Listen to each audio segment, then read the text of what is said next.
welcome to the Izhitwaawin studio in Redby, Minnesota. My name is Aman, and who else is with us today? My name is Jeffrey Brown. My name is Danielle. What's the title for yourself? What do you call yourself? Well, I am currently the treatment coordinator up at Redby Chemical Health and also the transportation coordinator. Cool. And so, what are some of the things that you do at Redby Chemical Health? I do comp assessments and I help people get into treatment. And while they are in treatment, I contact them to make sure that everything is going okay for them and making sure that, everything is, if they need anything else, like on the out or like after they get done with treatment. Yeah, cool. So how do you know Jeff? I've known Jeff since I was a child, way younger. We're kind of like stepbrother. Mm-hmm. Yeah. His dad was with my mom for a long time, and I call his dad my dad. What do you do at Redby Chemical Health? I do a lot of comprehensive assessments, and I'm in charge of this podcast grant. So, Jeff, when you do an assessment, what are some of the things that you do when you're working with a client? What's it like? What is that relationship like? There's a chair in my office that we call the crying chair because I make them open up and make them look at their behavior and what they're doing in themselves and their family, and trying to encourage them to change their ways, change their decisions, make healthy decisions for their family and their loved ones. So is there a healing aspect to the crying chair? It makes them look at their behaviors that they're putting themselves in, and and I also tell them that no one else is gonna make them decisions. It is up to them to make that decision for their recovery, for their family. And so, Danielle, do you how do you work with clients? Why is it important? Some of the things that you do with clients. Well, I do pretty much almost the same thing as Jeff, but I also contact all the treatments and first I ask them if what they want to do, if they're ready to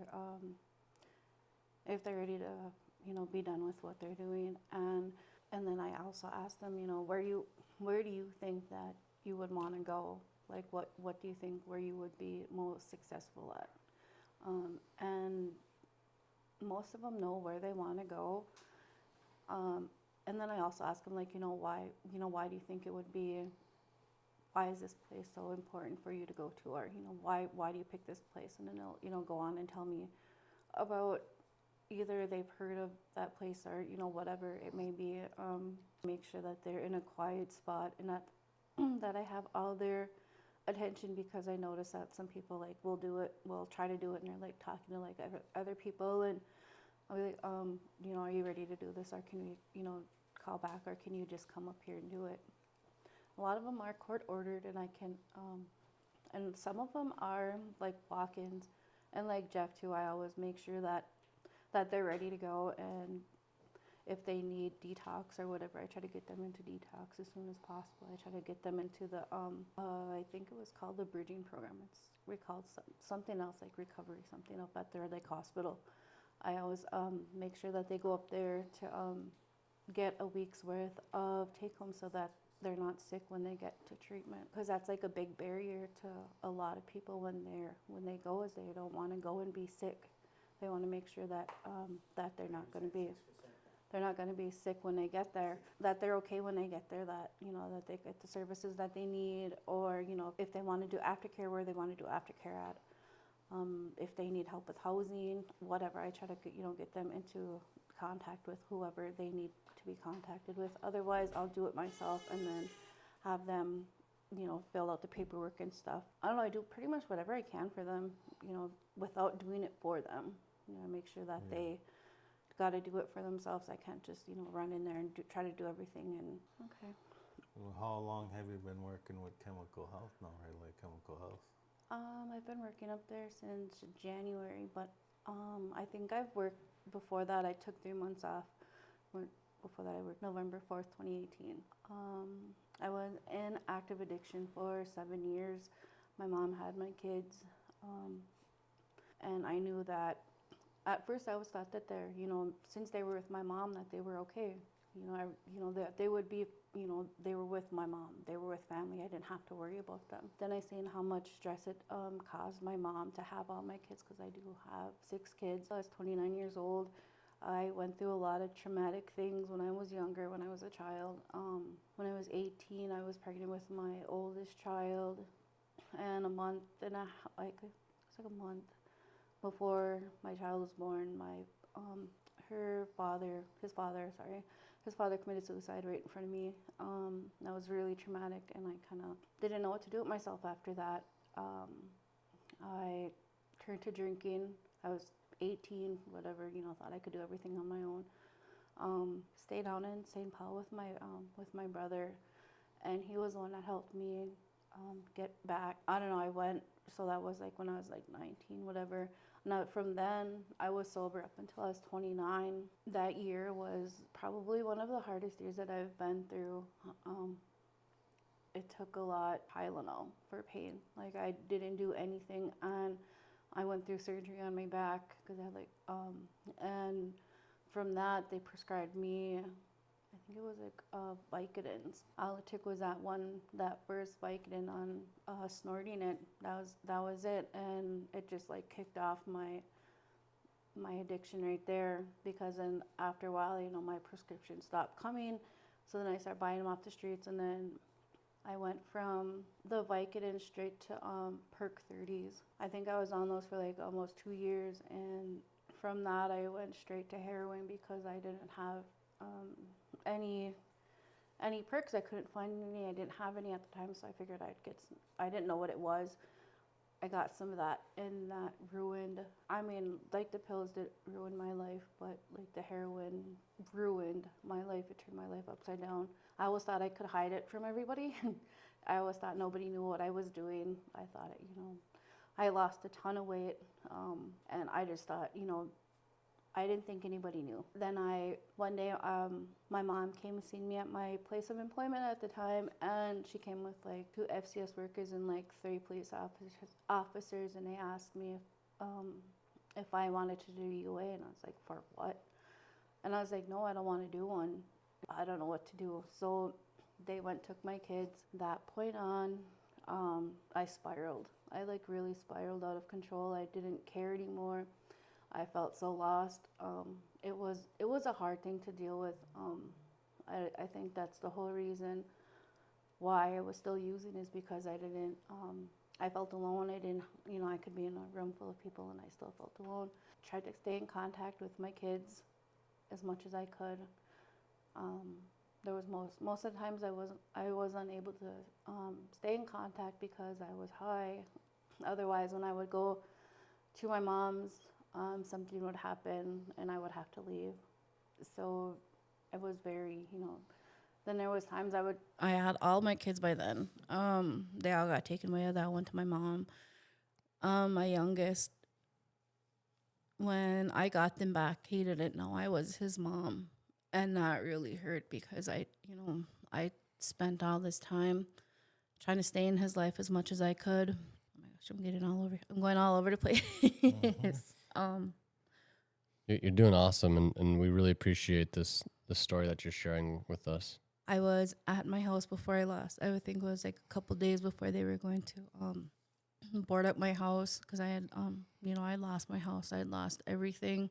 I was so dope sick, I didn't know what to do with myself, and that's when I found somebody brought over some meth, and from there, I stayed awake for like a few days so I wouldn't get sick. I knew if I fell asleep and I woke up, I would be sick.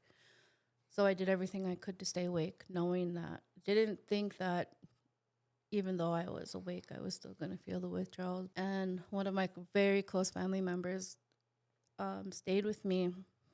And after I left my house, I lost contact with all of my my close family members, like my siblings and my mom. I literally went to a house that is a known, it's a known drug house. It's always been known as a drug house. Stayed there. I lost myself for a long time.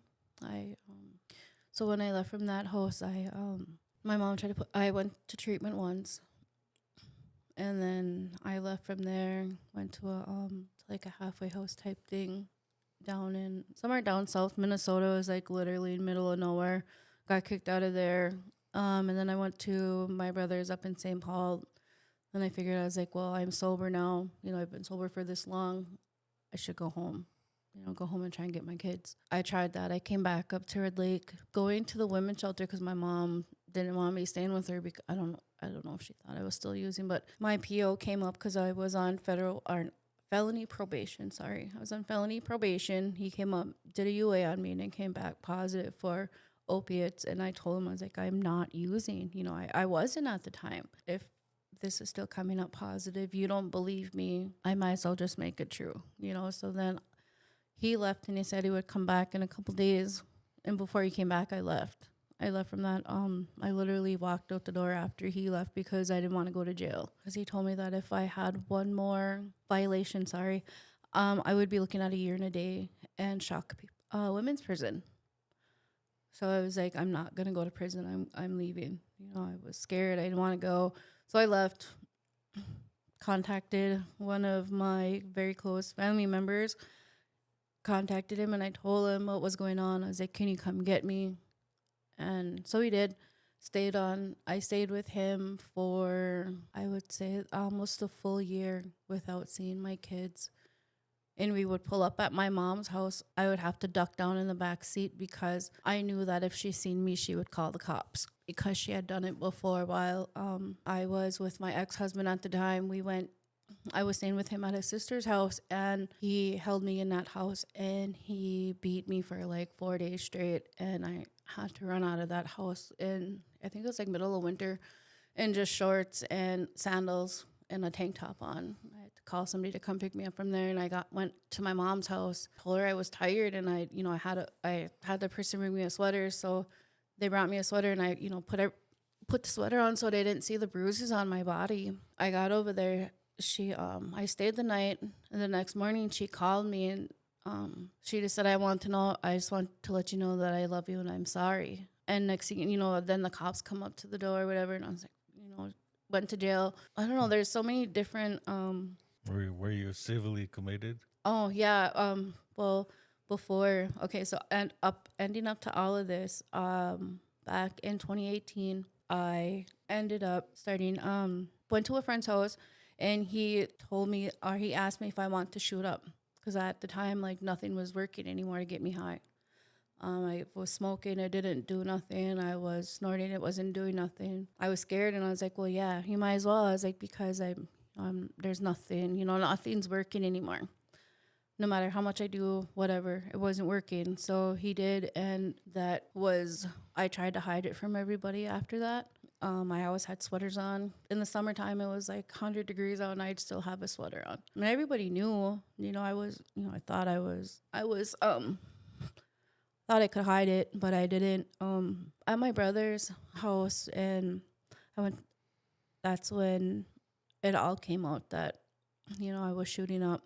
I was sick. So finally, I got arrested with my ex at the time, and we went to jail. I called my mom thinking, I knew she wasn't going to come get me. I called her and I told her, I was like, hey, I'm in jail. Can you come pick me up? And she said, yeah, I'll be right up there. Oh, I wonder if she's not coming. So during that time, while she said that she was coming to get me, she went up and put a civil commitment on me. I went through the worst withdrawals in Red Lake jail ever.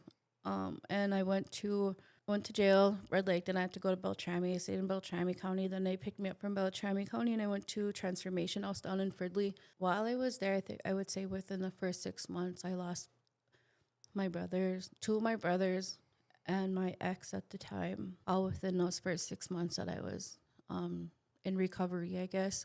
It was hard to stay. It was hard to stay there. It was really hard because, like, everything in me wanted me was telling me, just leave. What's the point? Just, you're just losing people that are close to you, people that you love, that, that you thought you're supposed to be with forever. Like the drugs, like literally had like, I don't know, I guess you would say like a shield over my eyes, thinking that there was an actual connection with somebody. And once he got killed, I sat there, I cried, whatever, and I talked myself out of leaving. I stayed. I've been pretty much sober ever since. It's been a lot better. My life has been a lot better. I got custody of my kids back. I got my own place. I have my kids back. One thing you got to tell them about what your life is right now.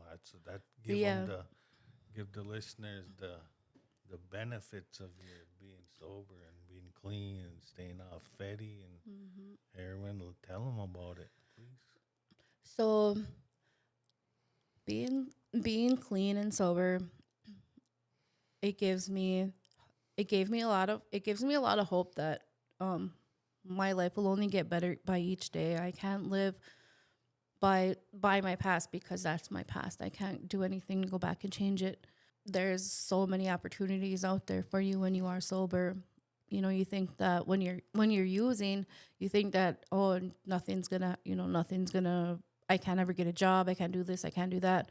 But once you are in recovery, you get everything that you want. I've set so many goals, and I've accomplished them. I've set, when I was in treatment, I set that a goal that I would get my kids back within a year. I did. I got them back in 9 months. I got us our own place in Bemidji, and that's where we live right now. I work at Chemical Health. I love my job there. I love helping people, and I have friends. I can actually say I have friends now. I know I had friends when I was using, but it was only like pretty much what they could benefit off of getting from me or whatever. But now I can honestly say I have friends. I have great colleagues. I have great coworkers. I have, my family back. The main thing I wanted to get was my kids, because that was the whole reason why I was using, is because I did not have them in my life no more. I went from having them 24/7 to nothing, not having any contact with them at all. So now that my kids are everything. They mean the world to me. If I didn't have them, I don't think I would, I don't think I'd be here today. I really honestly was on such a downward spiral that I was ready to end it by the end of 2018. So I'm really grateful that my mother did put that commitment on me, and that saved my life. She saved my life. All the benefits of being sober is you'll have a better life. Life is so much easier. It's so much better.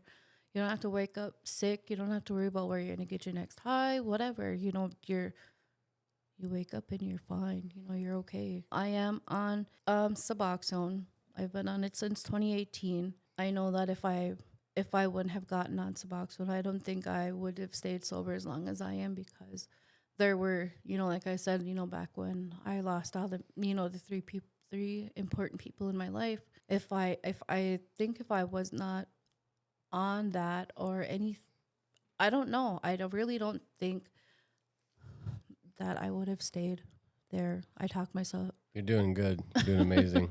What do you think you like grabbed onto the most to find the strength to get where you're at right now? What do you think you grabbed onto the most? Is there something that you kind of think about to keep your strength? Is there something that there's somebody or someone? Is it something?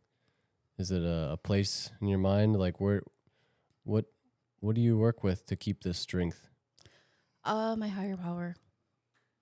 I pray every morning. I put my tobacco out. I smudge before, when I get up, and then before I go to bed. And I pray out throughout the day. And my higher power could be, it's everything. It's everything around us. There's something that's bigger out there than us. at first, I didn't believe in God because I couldn't see him, whatever. But now I believe that there is something, whether it's the water or it could be a rock, whatever.